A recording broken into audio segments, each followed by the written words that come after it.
Какво те доведе днес на БНЛ? Ами, фен съм на волейбола и исках да видя известни волейболисти, да се снимам с тях и да гледам готини мачове.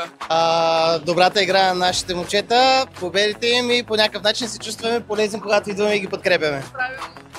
Също така подкрепата е най-важна, както и да се представят, ние им стискаме палци и сме с тях. Имаш ли любим играч, с когото би играла? С Симеон Николов, Алекс Николов или с някои японци бих играла, с Томита, Сано и други. Но имате ли любим играч, когото следите отблизо?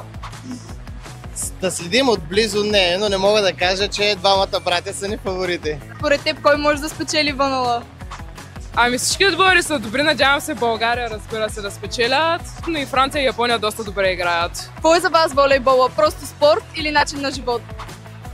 Всеки спорт, според мен, за да бъдеш успешен във всеки спорт, трябва да бъде начин на живот, но волейбол е един от спортовете, които най-много харесваме. Ами волейбола по принцип е спорт, аз много време съм се занимавала с волейбол.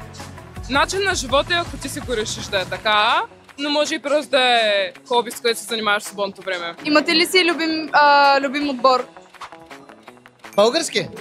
Да, май на всички. Естествено, националните. Добре, благодаря много.